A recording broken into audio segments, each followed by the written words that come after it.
Hello guys, nakakita na naman tayo ng dalawang heartthrob na nanggaling sa Malasiki National High School. Nakita ko sila kasi, syempre, pag mga pogi kasi, nandito lang yan sa mga gilid-gilid. Tama ba na pogi kayo? Yes, sir. Ayun, so, challenge accepted. 20 possible questions, makasampu lang kayo. Sa inyo na ang kay Ate Jelly's Pizza. Pizza mo. So, okay na ba? Handa na kayo. Anong pangalan mo? Kier. Ha? Kier, kaso taken na daw siya. Ikaw? Isigil po, isigil. Taga saan ka? Pasima, ikaw? Di mo silang.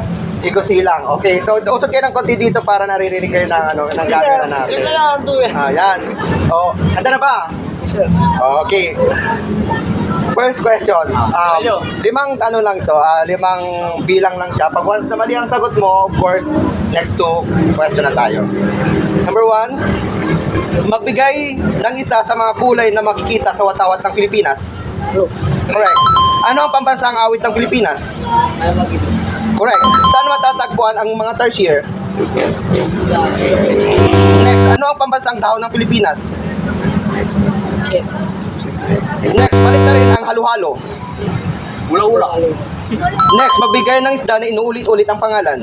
Sari-sari. Correct. Magbigay ng mga pangalan na pwede sa lalaki na pwede rin sa babae.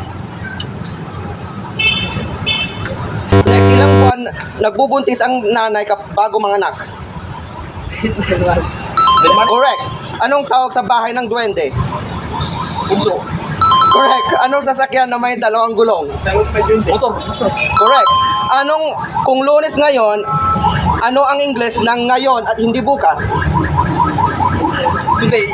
Kung Lunes ngayon, ano ang Ingles ng ngayon at hindi bukas? Next, anong bagay ang ginagamit sa paghugas ng wet poo? Kamay. Correct. Ano ang pambansang laro ng Pilipinas? Basketball. Hindi tao, hindi hayop umiiyak. Baboy. Ano ang tawag sa pangalawang asawa ng tatay mo? Kape. Correct. Damit na suot ng mga mag-aaral. Uniform. Correct. Ano ang bagyo na dumaan sa atin noong 2025? Bagyo. Correct. Ano ang sampalok, prutas o gulay? Butas. Correct. Saan matatagpuan ang ulo ni Rizal? Sa Rita Park. Ilan ng ngipin meron ng tao? At dahil dyan at hindi yun nakuha ang sampung tanong, meron pa rin kayong pizza. So sa inyo na po yan. Salamat. Yan from Ate Jelly's Pizza. Yan, so thank you na lang doon. Thank you. Ay, Ate Jelly kanyo kasi makikita niyo mamaya. Thank you, Ate Jelly. Yan, thank you.